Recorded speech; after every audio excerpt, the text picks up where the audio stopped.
In this video tutorial, we are going to cover all things related to the Family and Parents Seesaw app. More specifically, all of these topics will be covered in this video. The point of having a Family Seesaw account is so that you can see the work that your child has been producing.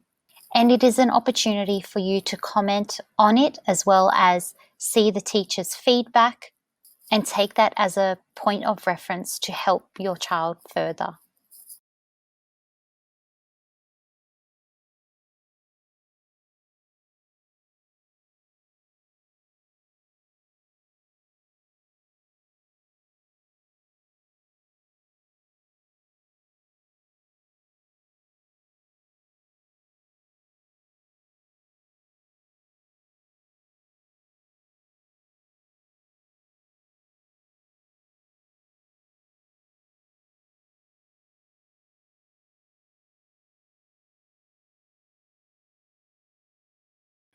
If you have already created a Family Seesaw account, all you need to do is click sign in using the email and password that you signed up with.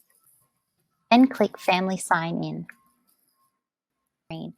And if you scroll down the thread, you will be able to see the work that your child has produced.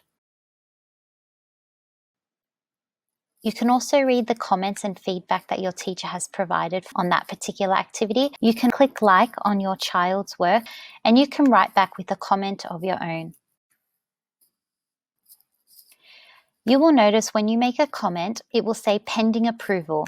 That is just an additional privacy element.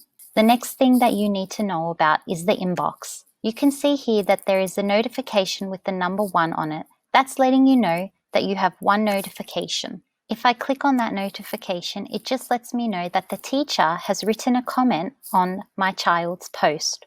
Click over to the Messages tab. You will see that it says private messages between you and your teachers will appear here.